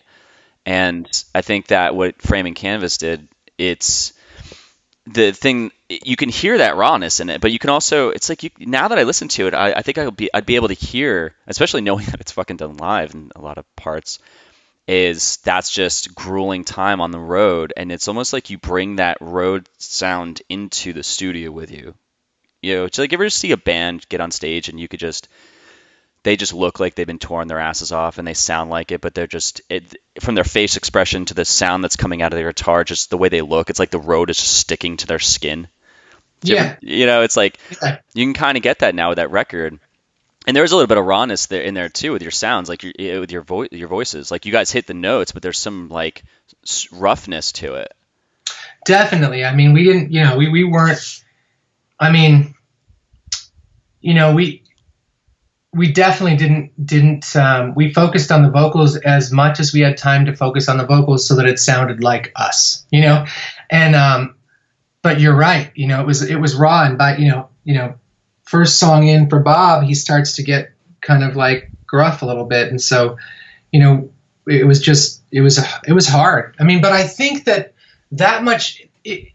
I think that there was this pressure cooker that was happening in the band, and that much pressure and that much of a time constraint and that much, just, I don't know what the word is, but that much, I don't know. It gave it the sound that it has, It captured what it should have been, which was basically almost like the best version of a live show, right? Yeah. So I mean, I think that still, there's definitely some really great production elements there, and we put in all the production elements that we thought it needed, and I still think it's the best. It was the best sounding record we had done at that time. Oh yeah, that's why I'm surprised, because it sounds very polished.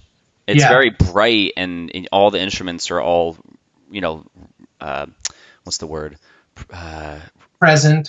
Yes, thank you. Yeah. They're very present, and there's no, oh wow, you're really missing this part of the drums. You can't hear them, or it's like everything's like one line. Yeah, and it's very. I'm surprised, because that's hard to do. I mean, I have a studio here, now, and I would never want to do that for a band, especially a band that's doing their third record. But I'll tell you what. At the time, we were, like, let's be honest, we were still sort of an unknown band recording that record. Yeah, we were known enough that we could tour, and people came to our shows, and part of that had to do with us being on a million comps from every different state. Like, if someone asked us to be on a comp, we said yes, and so we did it. And so at least someone had seen the name, and that was how you got around anyway. Like, people, as long as they saw your name and had heard a song or two, they'll come to the show, if it's at someone's house, or if it's at a VFW, or if it's at some club that's doing all ages shows or whatever, and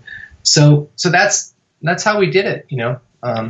But Framing Canvas definitely captured whatever it is. It captured that raw energy and that raw, just the right amount of rawness, I think. Oh yeah, definitely. If you will, yeah. I mean, like, I could just keep going down a rabbit hole, but I actually do have to. I have to stop this, but I want to end it with a couple questions. That's cool. I mean, like, all these questions popped up, man. I want to talk about just like what it was like in the van with you guys, and fucking like what. Oh, we were crazy guys, man. Really? I'll give you a story or two. Yeah. So we used to drive. So when we were driving down the road, and we were touring with other bands or just on tour, I'd be driving, and all of a sudden, Todd taps me on the shoulder, and he hands me a lit bottle rocket. Like, fuck, you know. So I gotta roll down the window and toss it out the window. You know what I mean? Like, I mean, just like, you know, like dumb, stupid pranks. You know. I remember we would switch drivers, you know, while driving down the highway at 70 miles an hour. So one person would hold the steering wheel. The driver would jump out of the driver's seat, and the guy behind him would jump over the driver's seat into the driver's seat and take over. Oh my God. Do you know how dangerous that is? It's just ridiculous. You know? But like, we just so that we didn't have to stop, you know? Like, hey, Charles got back to me. He says at Wilmington, North Carolina, it was a little store.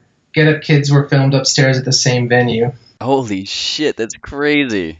Do you know the venue's name? I'm asking. It looked like you guys are in a house. And I know that because the Get Up Kids part literally looks like they're in a living room playing. Because it's like everyone's they're sweating their asses off. And I forget what song they're playing. I think it's like the one off of Woodson. Or it's like the other guy's song. I forget. It's one of their first songs, I think, right? Yeah. Is it, oh, Amy, don't hate me? That was on 4 Minute Mile. I think it was like the second song on Woodson where it's like, look who's laughing now, yeah, that song. Yeah. Does Damon realize how many drummers would warm up playing his intro to New Nathan Detroit's? Did he ever know this? I've seen so many, when we were on tour, I saw so many fucking drummers trying to just even do that part, and then you see other drummers try it and they're like, fuck, why is that guy so good? I think he does, because even I get, when I'm playing with bands in any of my other band projects, when someone in a band knows that I played in Braid or whatever, they'll do that beat as a warm up and wink at me, you know. So I'm pretty sure Damon knows. You know, I'm sure he does. But I'll tell you a story about how Damon joined Braid real quick. Yeah. So Damon, I know we're getting to the end, but I'll tell you this. So Damon joined Braid. So Roy decided to quit because he wanted to stay home more. We had started touring more often, and he was like, you know, I just can't do it. I got to work, you know. And I got to do this, and I don't remember the exact reasons, but he was done. Yeah, he talks about it in the DVD that you guys did. Yeah, and it was mutual. Like, he was like, he's done, and we're like, okay, cool, that's fine. I think we're going to continue on if that's cool. And he's like, yeah, totally, or whatever, you know. So we then started saying, well, who could, you know, because Roy was so unique and talented, and so we're like, well, who could even come close to like, we need an excellent drummer. We need a new drummer, and we need to be an excellent person. And we had just played with Damon's band. Damon had a band called Figurehead that he played drums in, and outside of Milwaukee. And we had just played with his band, like maybe a few months back or I don't know when, but he warmed up playing Chinese Fork Tie, which is a Jawbox song. Okay. And he warmed up playing Zach Barocas beat. And Zach Barocas is an excellent drummer from Jawbox. He joined, I think, for at least for the final record, but I think he was on the two last records, the two final records. But anyway, he's an excellent drummer, and so he warmed up playing Chinese Fork Tie. And we were like, holy shit, like, he's like, we didn't know anyone who could do that beat, you know, and I don't even think Roy could, or maybe he could, but so Damon warmed up to that, and I think he was just trying to like show off or whatever, you know. And we were like, holy shit, like, so then we talked about a lot of different drummers, and we kept coming back to Damon thinking like, well, you know, his band broke up, so maybe we can talk him into like joining, because, you know, let's see what he's up to. And so he came down, and he was into it. He loved our band, and wow. He was into it, and he came down, and he had listened to the songs and practiced to the songs. He came down, and he knew, like, we had to go on tour in a week or whatever, and he came down, and it was sort of like a tour in March of maybe 1996 or 97, I think, 97. And he knew all the songs. He got to practice. We rehearsed the songs, and there wasn't a hiccup. He had already rehearsed them and knew them. Jesus. And so we were like, okay, well, this is going to go great. So we did like what we called a trial run for tour, and Damon had brought he brought like a new energy. Like with Roy, he was a little bit more of a jazzy style, I think, a little bit more. I wouldn't say loose, but comparatively, he just had a little more of a wing to it, a swing to it in a way, he just sort of like just swing it a little bit or throw a little bits in there. But Damon was more of a rock drummer, but who also had that technical ability. So he brought, whereas Roy played on like a piccolo snare, or in a small jazz kit, Damon brought a rock kit, with a big snare, and he hit hard. He hit harder. Yeah, and he had like massive style too, where a lot of drummers kind of get dismissed when they're on stage, or they get lost. It seemed like it was four of you on the stage, where you'd spot him. As soon as he joined the band, it really changed our dynamic, and I think it breathed new life into the band.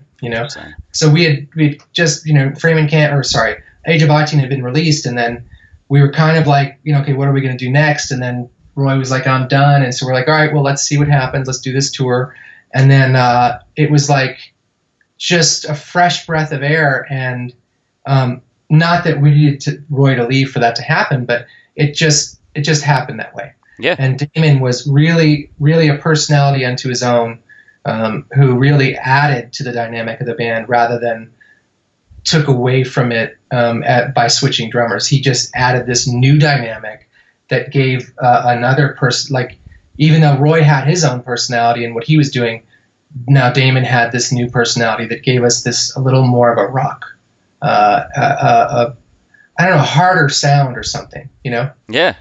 Yeah. Does that make sense? Yeah, it totally makes sense. And you can see it too. Like if you watch old videos, you can see that dynamic when you're playing. Especially in like, again, that Actuality of Thought. You guys are just going off on stage. Like you're on the ground and he's like rocking out.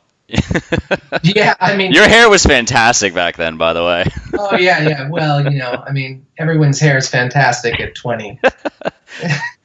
Most people. Anyway. Yeah, it always said to me, I was like, damn, man, this guy's got these giant fucking blonde, like, what the hell is going on there? It was crazy. Well, I was like getting shreds on a Rickenbacker. Like, this guy's fucking badass. For the Actuality of Thought video, certainly, like, he could have caught me, like, a month before and I had black hair or had shaved my head. So I went through the gamut with hair back there. Oh, we all did. I had like pink hair one time. Yeah. All right, man. So I'm going to close this out. I'm going to do it with two questions. One, this one, I don't even know this one. This one's been working odd. When I was doing it in the Jersey season, it landed so much different, and I get so much different answers now that I'm talking to all these bands outside of Jersey. But I always ask this, and this is how I used to end the show, and then that would be it. But then I don't want to let you plug whatever you want at the end. So, cool. What scene ethics do you still hold on to this day? Scene ethics, huh? Yeah. Man.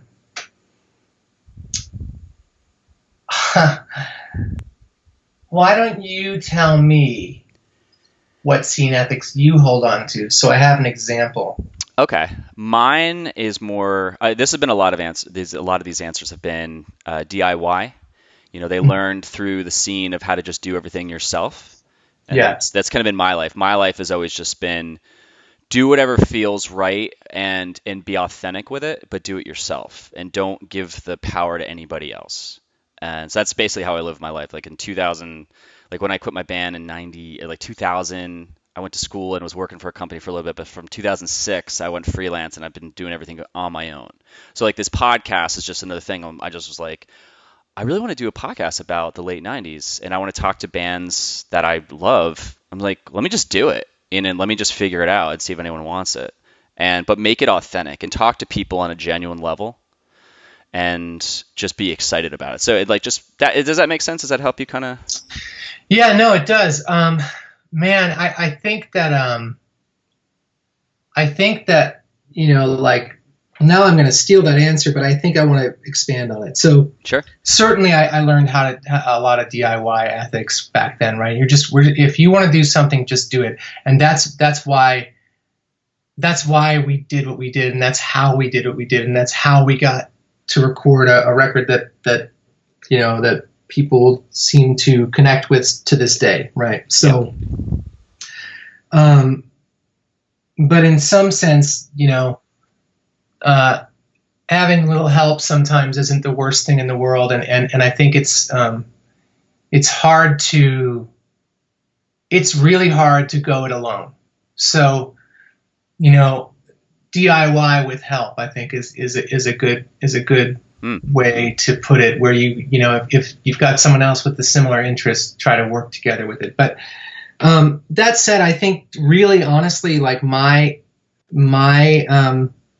sort of idea that I've held on to from back then is to really just be my authentic self. And I think that's the truth in that I've held on to, is that don't do things because you think someone else wants to hear something or want something from you. Like, do the thing that you want to do. And so I think that's why whenever I start new projects or I'm doing bands, I never try to do the same thing twice. And that may be to my own detriment, where people don't necessarily follow what I'm doing because, oh, well, that doesn't sound like what I like you for. I like you for when you're yelling in Braid or whatever. But for me, I've really always tried to do something fresh and new. And I think when you were talking about the Chicago scene earlier. I never thought about the Chicago scene that way, but I definitely hold that to be a personal truth, where I'm always trying to create something fresh and new, and never trying to recycle what I've done in the past or what others have done in the past. Certainly, like, everything is derivative in some way, but I always try to do something fresh and new. There's never the right formula for something. Certainly I know how to write a song that will sound like Braid or a song, and I have to go to different places in my mind to do that sometimes, or in myself. Yeah. Because, I if I'm going to get in Braid mode, I got to sort of get in Braid mode, or if I'm going to get in, whatever, I got to get into whatever. But I try to just do music that I feel right now. So that's kind of what I've held on to, is just do what I want, and if I'm doing it right, people will come, and if I'm not, people won't. And if even if I'm doing it right, they might not. So it's true. No, I love it. That's a fantastic answer. That's actually some of them lately have been a little bit different, where they don't kind of go in that direction. They talk about something different, but I'm like, that's their answer. But that one, yeah, it's what you kind of gained from growing up, and like what would you take with you from 20 years ago, and that totally, to me, that totally makes sense, what you said.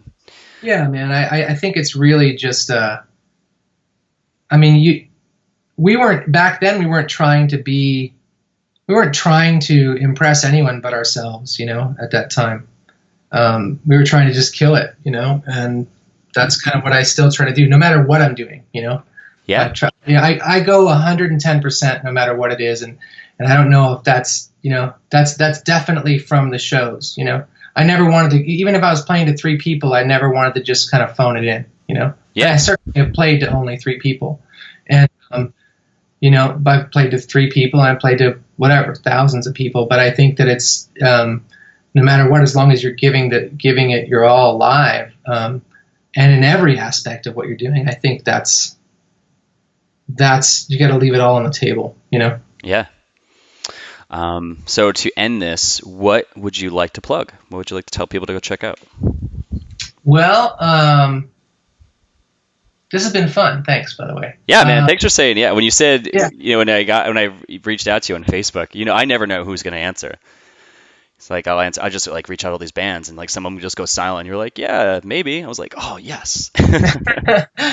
Yeah, no, man, it's cool. I when I saw it, and I was like, we don't all check that spot for messages, but once in a while, like I'll go and see what's there, and one of us will, and be like, hey, anybody else want to do this, or Yeah. So sometimes it just seemed like a fun thing to do. So I'm doing some new stuff. I started actually. So I have all this music that I've been writing for a long time, and I spent a lot of years not releasing anything because I was just trying to perfect it, and I've sort of buried records and just put them to bed and not released them. And so some of what I've been doing lately is I'm just I have like tons of songs written and done, and since I have my studio set up now, I'm actually releasing a song, well, probably on average of a song a month, but I'm only on song 2 right now. Oh, wow. To try and just get this backlog of stuff done so I can start writing new stuff. I mean, so I released one song in September, under my name, Chris Broach, called Break It Up. I got another song coming out this Friday, so whatever this Friday is, I think it's the 19th maybe, or 20th. 19th, yeah. This of October, called "Pick Up a Gun," and it's just a bunch of songs I've been working on that don't necessarily fit in with my newest project, my newest band called Sunset, which is SNST. If you get a chance, please check that out as well. Definitely check it out. It's fucking awesome. Yeah. And I think if you like, also if you like Braid, you'll probably like my solo stuff a little bit, because some of that goes into some of that territory, but others of it will go into more of the Sunset or Firebird Band territory. It's just sort of music that I'm starting to release solo, so I can just get it out there, and then so it doesn't sit on my hard drive forever and not get released, So, but it's really good stuff, and I'm stoked on it. And so yeah, and look for Sunset's going to be doing a new record at some point. We're actually signed to a label out of New Jersey. What label? Rhyme and Reason Records. Okay. They got a band called Pronoun that you might have heard of, out of New York. Some other bands, Red Barat, some other bands like that.